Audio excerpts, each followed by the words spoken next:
After Lady Shiltier departed to attend to other business, Ludmilla left the village, walking out onto an isolated part of the northern flats to practice with a new glaive. She was in no way so giddy at the prospect of the wonderful new weapon that she absolutely had to try it out right away. She was just taking her liege's advice to distance herself from the current situation. Her reasons were entirely reasonable. It took her over an hour to gain a cursory feel for the weapon. The different shape and weight of the blade compared to her usual spear altered its balance and handling, but time and training would allow her to adapt to its use. The point of the glaive remained in line with the haft of the weapon, allowing her to perform the same attacks as she could with a spear, but the curved edge of the long blade also facilitated arcing slashes and cuts. When used in that fashion, the polearm flowed gracefully from one form to the next, or at least it probably would once she got used to it. As Ludmilla continued to practice, distant figures appeared on the sandbar that led north. Their images shimmered through the waves of heat rising off of the valley floor. She unequipped her weapon before they came too close. At the head of a long column of Death Knights were two young women that she thought were around Leanne or Florine's age, dressed in somewhat matching black and white garb. One had long pink hair with green eyes that matched her scarf. Her face bore no real expression. The second had purple hair and red eyes. Her face was similarly expressionless. The two women were quite lovely in appearance, contrasting with the two lines of Death Knights marching behind them. At regular intervals, she could see an elder lich flying above the column. They came to a stop before her, and the pink-haired woman spoke. "Ah, woodlouse." Ludmilla furrowed her brow. "Eh?" the other woman said. "That's the woodlouse?" Why were they calling her that? The name tickled her memory, but she couldn't quite recall where the appellation was from. "Delivery," the pink-haired woman said. "Delivery," the purple-haired woman repeated. Yes," Ludmilla said, "thank you. Was this everything Lord Cocytus intended to send over?" There appeared to be 40 Death Knights total in the column, with an Elder Lich per set of 10, the standard formation listed in the booklet Lord Cocytus gave to her, minus Death Warriors. With 24 squire zombies per Death Knight, she would still have a massive surplus of corpses for the section of the goblin army that she intended to clear out that night. "More tomorrow," the pink-haired woman said. "Not enough?" "If all goes well," Ludmilla replied, "I'll be going through perhaps 15,000 goblinoids tonight. The forces you have delivered are more than adequate, but it's a lot of potential squire zombies that will just end up as zombies or corpses." The pink-haired woman frowned at her words. The purple-haired woman said. "As expected of Lady Shiltier's vassal, this whole river's going to be red with blood by the time you're done." Was that even possible? Her words painted an image that was more suited to some fantastical tale. The land in the upper reaches was so parched that any blood would probably be soaked up by the ground. "I will go ahead and work with this group," Ludmilla said. "I am not sure if he is satisfied with just this number, but please let Lord Cocytus know that there will be plenty of potential squire zombies available." Her voice trailed off as the pink-haired woman walked past her. Ludmilla turned to follow her movement, and found that she was walking towards a Kronos grazing moss from the damp stones along the riverbank. "Oh." The Kronos raised its head and bleated at the woman, who held up her gloved hands while making grasping motions. "Don't hurt her, she's one of His Majesty's servants." The fluffy demi-human cast a dubious three-eyed look in Ludmilla's direction. By the time it turned its attention back to the advancing woman, it was too late. She picked up the bleating Kronos and started to thoroughly cuddle it, rubbing her face into its side. "Fly." It started to rise into the air, but the woman only continued to cling tightly onto it, wrapping her legs around its body. Together, they slowly rose into the air and over the river. "Hey," the purple-haired woman said, "gimme back my little sister." "No," the pink-haired woman said, "you're the little sister." "Moo." The pink-haired woman looked down on her sister with a smug look as she continued floating away. In a flurry of motion, a thick white strand of something shot out from the purple-haired woman and stuck onto the floating woman's leg. That didn't come out from under her skirts, did it? "Let go of my little sister," the purple woman shouted up at the floating Kronos. "No, your sister is obviously the one that is not letting go. You're the little sister." "Eh?"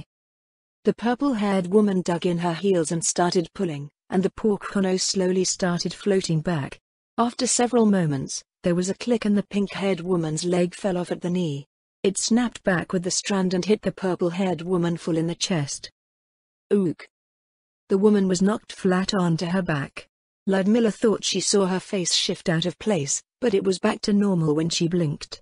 The pink-haired sister continued staring down smugly at her sibling as she floated away, with no discernible signs of distress over her lost leg. "There," she said. "Have a little of your big sister." Ludmilla went over to the woman on the gravel, looking down worriedly. She wasn't sure if she was worried over her being injured or the fact that a person's leg had just popped off right in front of her. There wasn't even the slightest trace of blood from the leg, and she couldn't make anything out from the purple-haired woman's expressionless face. "Are you all right, miss?" Gah. The woman sat up with a shout. "I hope you don't want this back anytime soon." She brandished the leg and shook it in the direction of her sister, who was quickly turning into a dot against the cliffs on the other side of the river. The woman stuffed the leg into a hole in the air that looked identical to how Lady Shaltir accessed her inventory before standing up and dusting herself off. "Ha!" She let out a breath. "That was a long walk. So hungry." The woman raised her hand, concealed by her long sleeve, to rub her stomach as if famished. She looked up at Ludmilla. "Woodlouse." "Why do you two call me that?" Ludmilla asked. "Woodlouse is Woodlouse," she answered as if it was self-evident. "I'm hungry, Woodlouse.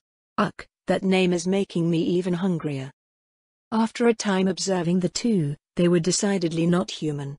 She wasn't sure if she even had anything that would serve as food. "What do you eat?" "Meat." Ludmilla reached into her infinite haversack and offered the woman a strip of venison. Rather than sticking it into her mouth, she held it up under her chin. The strip of meat disappeared to the sound of messy nibbling. Flecks of meat fell onto her apron. After she finished, the woman brushed it off and looked up at Ludmilla again. "Hungry? Is there any sort of meat that you prefer?" Ludmilla wasn't sure if she wanted to know. Any sort of meat is fine, but, do you have any men?" "Men?" Was she speaking metaphorically? Probably not. She wasn't referring to humans, was she? Maybe any male would work. "We have the dead from the battle late last night," Ludmilla told her. "There should be a few hundred to choose from, if that works for you." "Really?" "Yes," Ludmilla nodded. "I am heading up that way right now, if you would like to come with us." "Why?" The woman threw up her hands with a cheer. "Meet man meet Tilda." She kept singing her disconcerting little tune, and Ludmilla kept looking around to see if anyone took notice. They went south with the procession of undead forces and, as they approached the pier, she cleared her throat. "Welcome to Warden's Vale, by the way," she said. "I am Ludmilla Zaradnik." "Oh, you're welcoming me? I don't get that often. I'm Entema, by the way." "Entema, the same Entema in Calling County when we were transferring the harvest? Does that make your sister Shizu?" He, that's right Tilda." "I see," Ludmilla said. "In that case, I am pleased to finally meet you, Miss Entema. Please send my regards to Miss Shizu the next time you see her as well." "Sure Tilda." They continued on their way, up into the passes and to the slope where the corpses from the previous night's attack were being temporarily stored. Entema skipped forward lightly through the rows of goblinoid bodies. "Oh," she said, so many, I can pick any one I like?" "Please feel free to choose, Miss Entema," Ludmilla replied. "We are stripping them of their armor and weapons, but, after that, I am not even sure what we are going to do with all of them." "We usually drop off spare corpses at Lord Cocytus' place," Entema told her. "Even the humans that die are moved there after they're done with their funeral stuff. Come to think of it, the Sorceress Kingdom did take all corpses left by their citizens now. Funerary rites were even paid for by the treasury to secure the bodies." Lady Shaltir informed her that the corpses would then be turned into productive undead labor or security forces like Death Knights. "If it is possible," Ludmilla said, "could you ask Lord Cocytus if—" Ludmilla's voice stilled as four large limbs emerged from Entema's back. She picked up a few bugbear bodies and turned back to face her, tilting her head. Right. If it is possible, could you ask Lord Cocytus if the storage of corpses from these battles can be arranged?" Sure thing. Entima moved forward nimbly. I'll see you tomorrow. Can I grab a few of these every day? Of course, Miss Entima, she replied. Thank you for your help. Entima nimbly scaled her way down the slope, disappearing into the trees below. Ludmilla continued along the rows of bodies, leading the newly arrived undead forces to the west. They came across Nonna, who appeared to be going from corpse to corpse, taking down notes. I have something to report, the Elder Lich said. Is it something to do with these bodies? Ludmilla asked. Not the bodies themselves, Nonna answered, but the equipment that they bear. After comparing the hobgoblins that fought in the past to those that were left in the encampment, I've discovered that those from the past had magical items upon their person. Ludmilla frowned at the idea that these hobgoblins were found using magical equipment. Their fine arms and armor were already troubling enough. What sort of magical items? She asked. These magical items are not of the same uniform nature as their other equipment, Nonna said, holding out a sheet of paper. You may peruse the findings if you wish, but the point I wanted to bring to your attention is that the hobgoblin corpses delivered from the encampment did not possess any magical items whatsoever. She quickly read over the list of Nonna's findings. Many of them appeared to be low-level items, like Ring of Protection, Ring of Resistance, or other resistance and attribute-boosting accessories, but several looked unique and she had no idea of their function. The items were collected from the catalogued corpses and delivered to her manor, with notable sets being discovered on certain individuals. Are you suggesting that there is something like an equipment scheme within the ranks of the goblin army? Indeed, Nonna nodded. The anomalous strength of the forces destroyed at the pass, combined with the presence of their magical equipment, may indeed be an indication that it is ordered by some rank or status. The fact that the hobgoblins at the camp, though also equipped with high-quality equipment, were a degree weaker than their counterparts in the pass also points to this possibility. If that was true, then the first battle might have been against the elites of the goblin army, or at least a large number of their elites. Given the resilience of their prisoners against Nonna's attempts to charm them, their general was still probably down in the basin somewhere. She would have to assume that the general would have some sort of bodyguard made up of at least a similarly strong cadre of soldiers. Not that it mattered now. With more undead forces flowing in to participate in training, they would have absolutely no chance. Her overall plan hadn't changed, however, things would go faster, but what was important was that her enemies were tidied up in an efficient and controlled manner to prevent them from scattering everywhere. I suppose we will find out if this is true tonight, Ludmilla said. If so, we can accelerate our plans and have life return to normal in the Vale within a week. I bet you miss compiling all those statistics already. All service to His Majesty holds value, Nonna said. Falling behind our development schedule is untenable, however. Ludmilla nodded in agreement. As well as things appeared to be going in the upper reaches, she wanted these demi-humans dead and gone so she could return to her domestic duties in Warden's Vale. At this early stage in her domain's growth, every day felt crucial to long-term development. Is this list just from the corpses here? Ludmilla asked. What about the zombified demi-humans down in our encampment? They still require investigation, Nonna replied. The probability is high that more items will be uncovered there.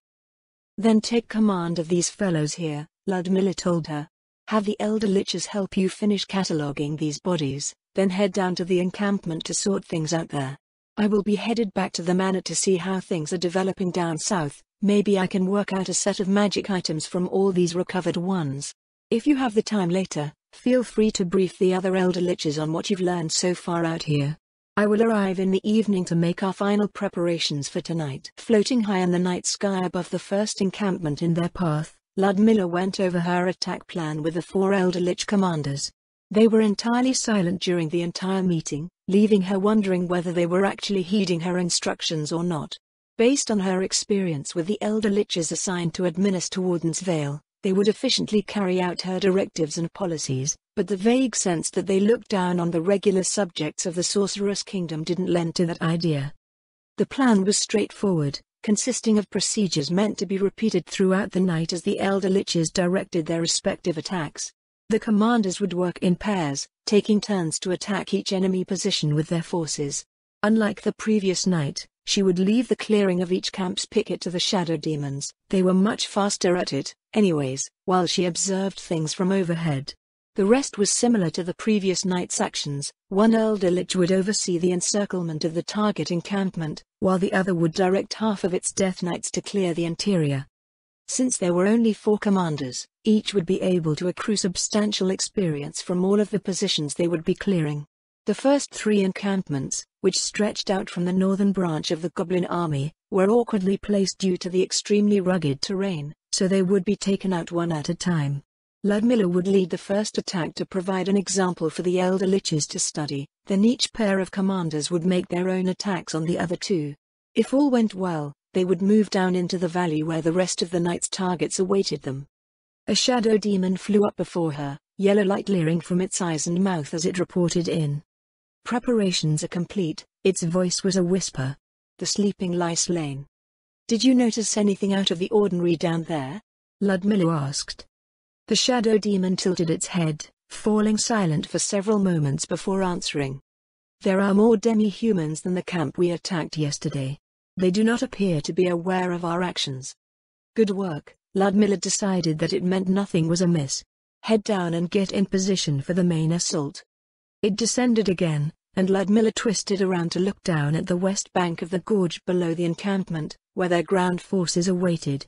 She ordered them across the bare trickle of a creek at the bottom, directing them to encircle the encampment before closing in.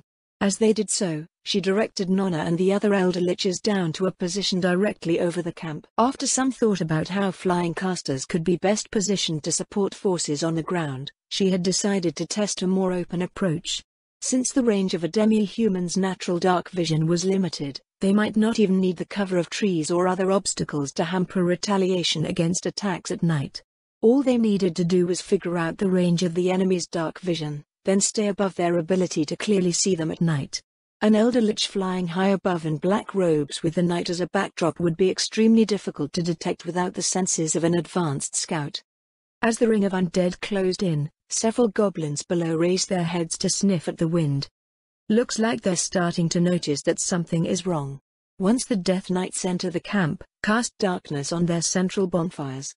Ludmilla ordered the Death Knights waiting to the west to begin their assault, and they crashed through the brush between the trees.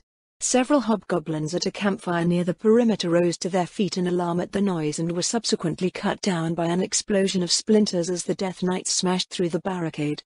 "Bring in the encirclement, do not try to cross the perimeter." She looked down in satisfaction as she repeated her orders to each quarter of the encirclement, and the ring of zombies moved forward in unison. The orders were issued to the squire zombies, who in turn could manage the zombies near to them. Once they had completed their task, Ludmilla ordered the squire zombies to enter the encirclement and begin clearing away the demi-humans milling about in confusion around the edges of the camp.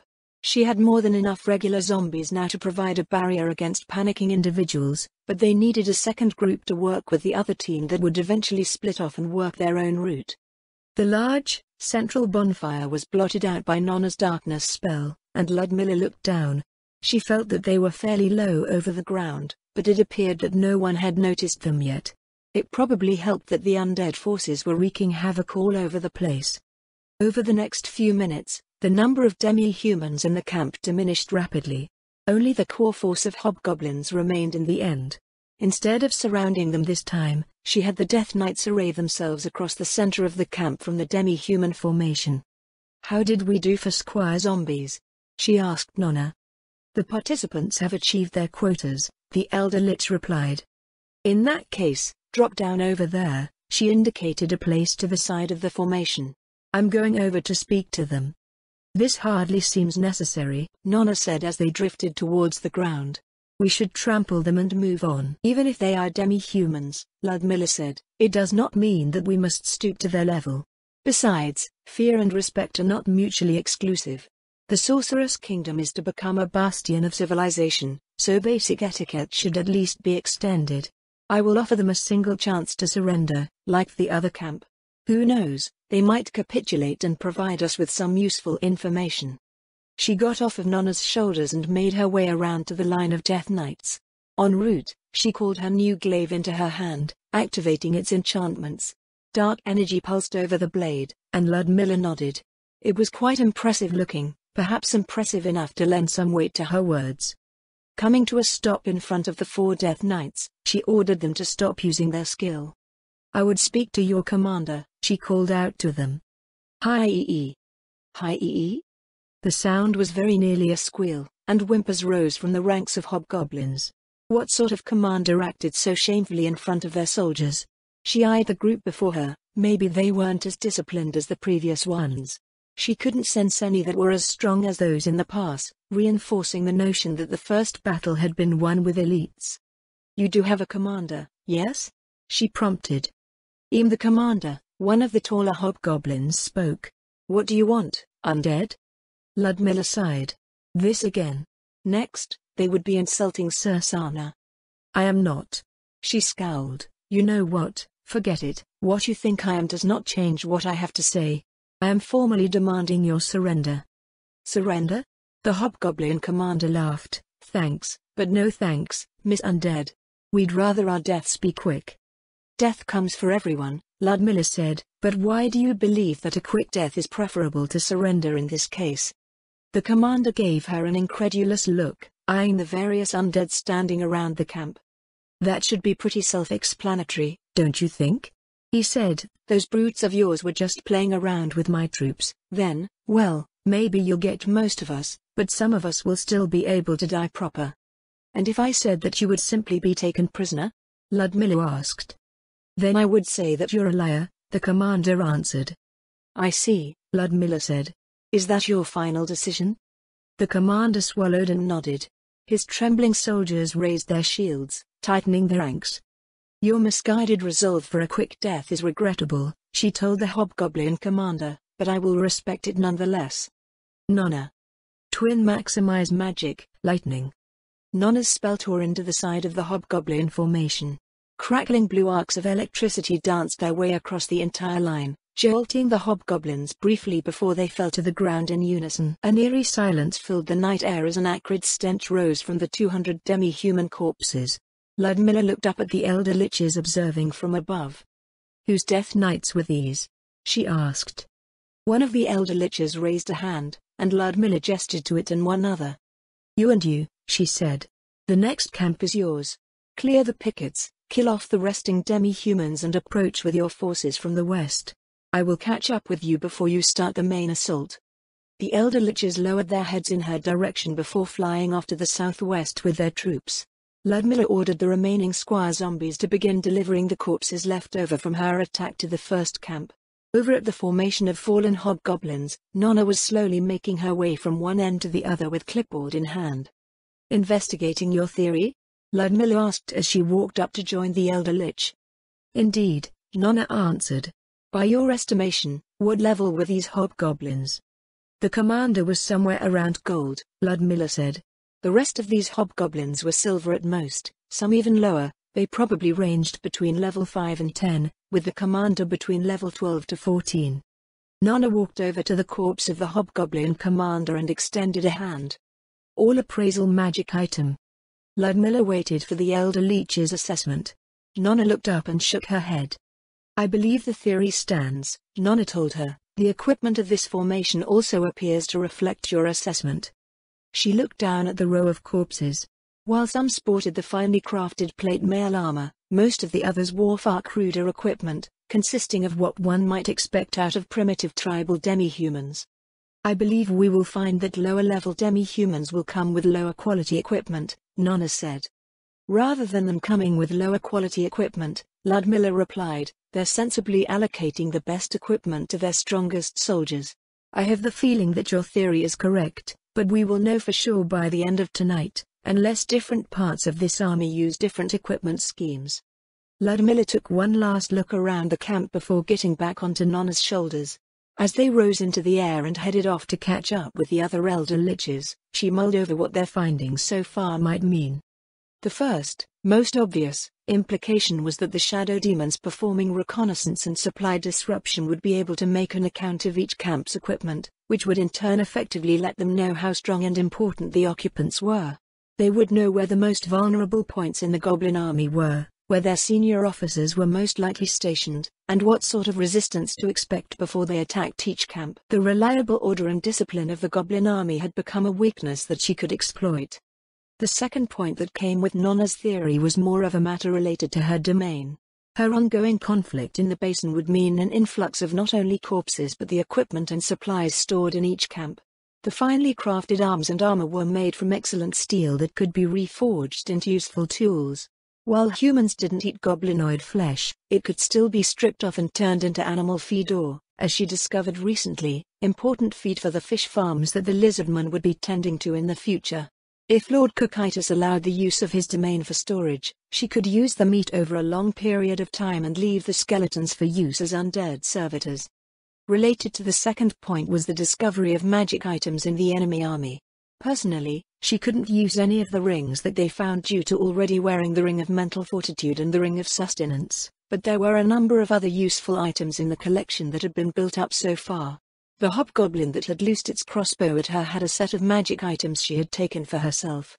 They included an amulet of health, which improved resistance against poison and disease, gauntlets of lesser dexterity, a belt of lesser strength, a lesser amulet of natural armor and a mantle of elemental protection. Of the items she didn't use from the officer's set were a lesser ring of resistance and a ring of protection. There were also a pair of earrings that she couldn't use, as her ears weren't pierced. She didn't like the idea of poking holes in herself, but it now appeared that she would have to for the sake of utility. Nonna noted that the set of magical items appeared standard for her level when it came to what one could wear for magical accessories, but it seemed exorbitantly luxurious to her. Amongst the rest of their current findings, she picked out a pair of boots of striding, which enabled her to move more quickly over land. Like all magical equipment, it adjusted to her size once she put them on. None of the armor recovered so far was magical, which was decidedly strange. There were quite a few magic items left over, the majority of which were decidedly tribal in nature, being formed of bones and feathers and such. She supposed so many magical accessories could have simply been swept up as they made their way east, subjugating all of the tribes in their way and taking their treasures. They would all be stored for the future, where she would see if they could be used in magic item research. In all, the invasion seemed to have become a great boon for her domain. The colder, more calculating side of her noted just how profitable war could be, especially if one's forces were composed of undead with negligible maintenance costs in comparison to what had been gained. The Sorceress Kingdom openly offered to lease its undead servitors to all of their neighbors. Would some warlord or expansionist power eventually come to take them up on that offer to the woe of their victims? Nonna's flight slowed as they approached the pair of Elder Lich commanders over the next camp. "How are we doing here?" Ludmilla asked. "All is prepared," one of them replied in a gravelly voice. "We await your permission to proceed with the assault." "Granted," Ludmilla nodded. "I look forward to your performance." "Hey. Be more careful when you do that." Amidst the chaos and screaming of the goblin army camp, the Death Knight stopped in its tracks and looked up at Ludmilla. "Your task right now is to raise squire zombies. Look at what you did to that one." The Death Knight turned its gaze back down at its most recent victim, which was now a squire zombie awkwardly clawing its way over the ground. It was originally a bugbear, bisected just below its ribcage by a swing of the Death Knight's flamberge. Its entrails caught on a tent peg, now it was stuck. Lord Cocytus is expecting fully functional soldiers for the army, so kill in a way that leaves them intact. Also, do not look up at your commander when you are being addressed in combat. Enemies might see that and follow your gaze to locate and identify them. Now, try again. With a casual swing of its weapon, the Death Knight destroyed its botched squire zombie. It looked around for a bit before pointing at a different bugbear that was starting to inch away. 3 squire zombies walked up to it, reaching out to hold onto its arms and legs. The bugbear struggled in vain as the Death Knight approached, blade brandished before it. A wail of terror and despair rose as the bugbear helplessly watched the point of the flamberge slowly slip between its ribs. It made one last, brief attempt to free itself before its head sagged forward and its limbs went limp. After several moments, the squire zombies let go. The new squire zombie now stood on its own, looking around for fresh victims. The Death Knight stomped off towards its next target. You will not always have the luxury to do that, so try to be faster about things. Just knocking them down and running them through is fine. Ludmilla shook her head as the Death Knight continued with the exercise. 2 hours had passed after her initial demonstration, and they were now on their 6th Goblin Army encampment. The 4 Elder Liches were split into 2 contingents, each following their respective sides of the river trickling down into the central valley. Ludmilla flew back and forth with Nonna, observing their progress, making corrections, and offering recommendations. Broadly speaking, the Elder Lich commanders were capable of successfully fulfilling their objectives for each camp. After the first 2 assaults, however, Ludmilla had identified some worrisome trends. Even now, she was working to correct the problematic behaviors demonstrated once in a while. If she were to describe the sense of it, it was that the overall behaviors of the undead contingents were more careless, or perhaps savage would be more apt. Well, no, she probably didn't need to mince words. They acted like undead. If a common person were to think about skeletons and zombies tirelessly pursuing and tearing apart their victims with a zealous hatred of the living, then the initial displays from the undead forces under the Elder Lich commanders would be exactly that. It cast a different light on how undead servitors were said to carry out orders according to the perceived intent of those ordering them around. In the 2 attacks that Ludmilla had personally directed so far, the Death Knights carried out their attacks in a way that favored precise tactics which methodically flowed together to achieve greater objectives. There was little flair or spectacle involved. It was the way that she thought battles should be conducted, and thus the undead carried out her commands according to that intent. With the Elder Liches, they took on the undead flavor that was on clear display below. The assault was conducted with a force of sheer brutality, attacks carried out in a way that prioritized chaos, terror and despair. Demi-humans and parts of demi-humans tended to fly into the air far more often, and there was a lot more noise and destruction. One could almost feel every possible drop of fear being wrung out of their enemies. The Death Knights appeared to revel in every second of it. If the Elder Liches were not slated for a full night of this training, Ludmilla thought they would have been more flamboyant in their use of spells, as well. This wasn't to say that the Death Knights didn't have fun performing their tasks under her command, but the difference in their stance as to how the enemies of the Sorceress Kingdom should be handled set different bounds for their overall conduct. To Ludmilla, they were belligerents to be exterminated post-haste. To the Elder Liches, they were made to regret every remaining second of their wretched lives for the very idea that they had made themselves the enemies of His Majesty's realm. As to which was more effective, she couldn't really be sure. Her methods were methodical and efficient, allowing for a quick cleanup of each camp once things got started. The brutality of the Elder Liches had a swiftness of its own, but things became quite messy as each camp turned into a carnival of carnage that ended up drawing things out. In the end, it came out to about the same time per target encampment, so she only moved to make corrections when specific behaviors affected their outlined objectives. Lord Cocytus would ultimately decide what methods would be employed. The sounds of battle died down, and the Elder Lich conducting the assault floated down to face the remnants of the encampment's defenders. It cleared its non-existent throat loudly, drawing their attention. Ludmilla leaned forward, wondering if they might finally gain a different result. The Elder Lich, the hobgoblin, surrounded by its soldiers, breathed. Ludmilla frowned. She hadn't known what an Elder Lich was until recently. The idea that she might be more ignorant than primitive, tribal demi-humans didn't sit very well with her. Indeed, the Elder Lich said in a deep, raspy voice, "You are being presented with an offer." The hobgoblin's brow furrowed, and it exchanged glances with several of its fellows. What offer?" it asked. "Surrender," the Elder Lich answered, "and become our captives. Otherwise, you shall be slain where you stand." The hobgoblin officer set its jaw. In the end, the answer was the same as every camp previous. In the aftermath of the battle, the newly raised zombies, which were now in excess of what they needed for encirclement, were marched back up to the passes, each transporting a corpse with it. Ludmilla figured that, even if she didn't have suitable advanced scouts to patrol the border, she could just stuff the passes with tens of thousands of zombies, making them impossible to get through without running into one. The Death Knights lined up their squire zombies for inspection while a shadow demon was sent ahead to scout the next camp. The Elder Lich commander marked out squire zombies that failed to meet standards, ordering their destruction. It then flew up to speak to her. "Negotiations have once again failed," it said. "Would it not be better to subdue them if the purpose is to secure prisoners?" "The purpose is not to secure prisoners," Ludmilla replied. "We have many methods to do so, should we desire them. Our purpose is to offer them a choice, as civilized nations would do." I admit that the response might always be a bit skewed due to perceptions of the undead in the world at large, but it is still something that should be practiced.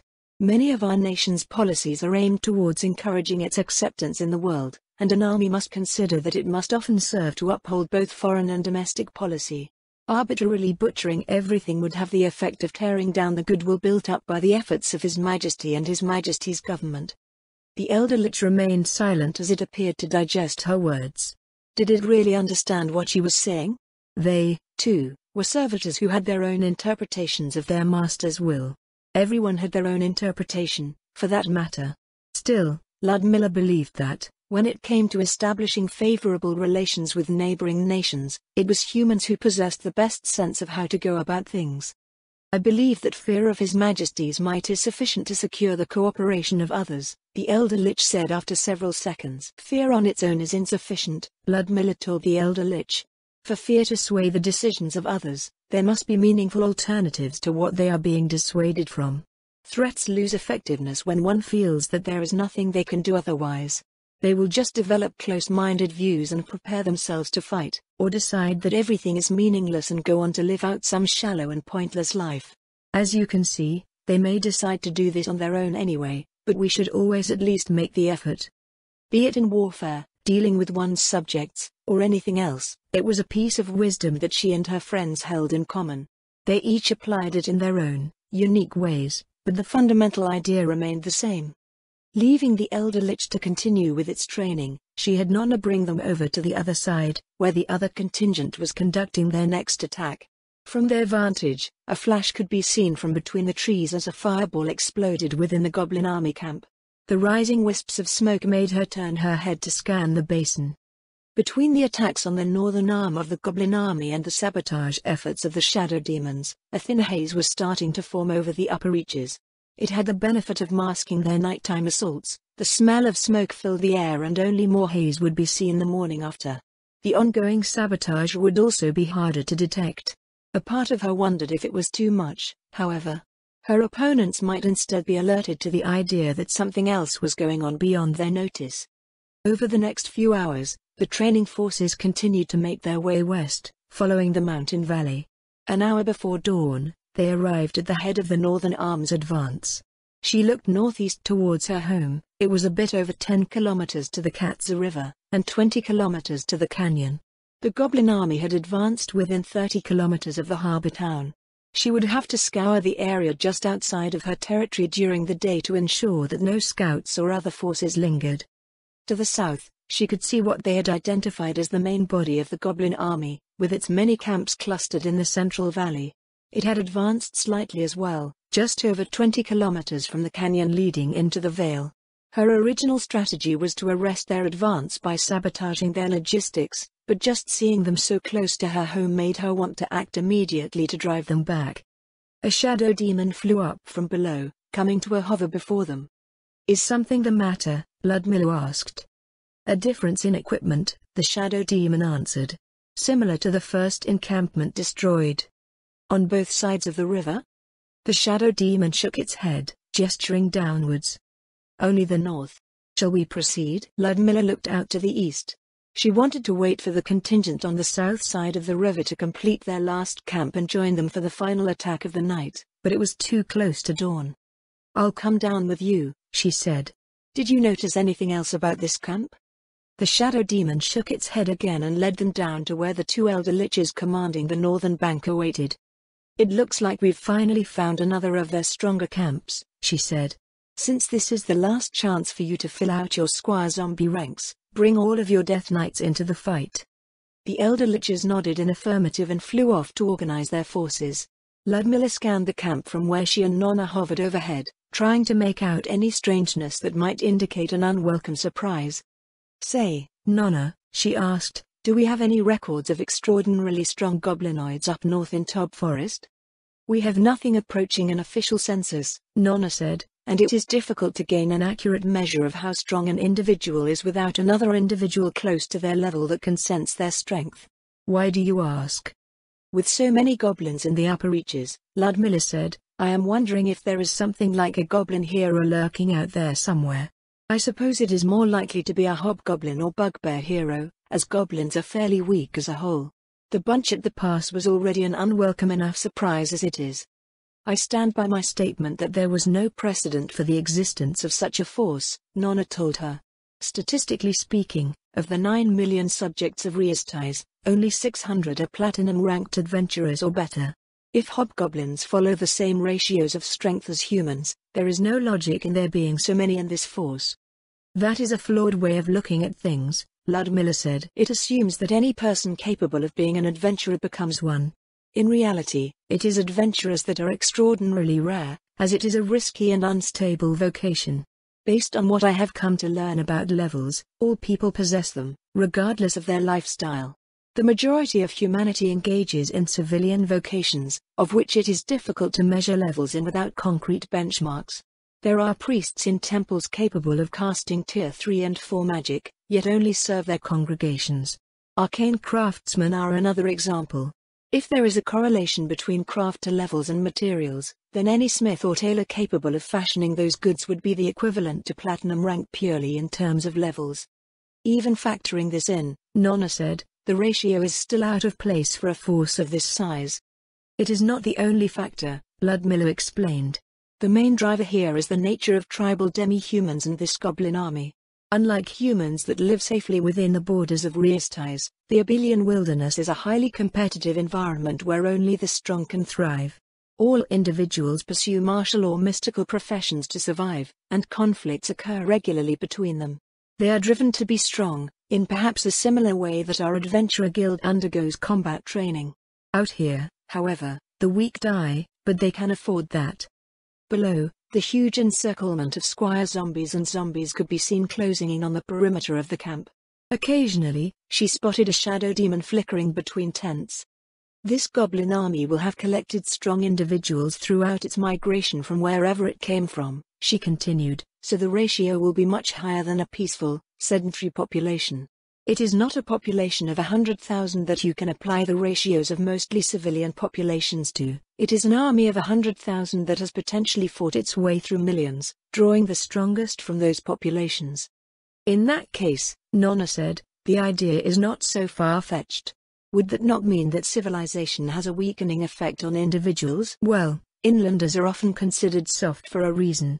The tenets of my faith are strict when it comes to the pursuit of one's vocation, but in safe places where religion and culture do not counteract the lack of urgency and personal development, it would most likely end up as you say. I do not plan on letting that happen in my domain.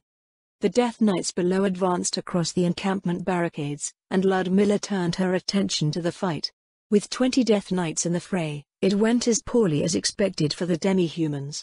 Even if they were part of the elite forces of the Goblin army, it was an utterly overwhelming assault.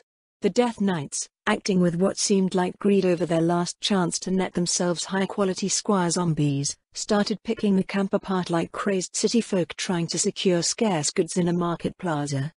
Alarmed by their rapid progress, Ludmilla made a quick scan of the camp, locating what appeared to be the strongest hobgoblin. Do not kill that one, we will be taking it as a prisoner. The Death Knight that was rearing back for a massive swing at the hobgoblin abruptly stopped and turned away to take down another one nearby. After a moment, the hobgoblin peeked out from behind its shield in confusion. From beginning to end, the final attack of the night lasted 2 minutes. Ludmilla shook her head, wondering if the Elder Lich commanders had also been caught off guard by the ferocity of the assault. There wasn't even a chance for them to demand a surrender. The coming dawn was starting to frame the eastern ranges in dim light, and she rubbed her chin as she examined the hundreds of corpses below. In all, 17 Goblin army encampments had been destroyed overnight, roughly 1/6 of the estimated forces that had encroached upon the upper reaches. Start transporting all these corpses. You can send them up to the nearest pass. Good work tonight, everyone. I hope that you will put what you have learned here to good use in the future.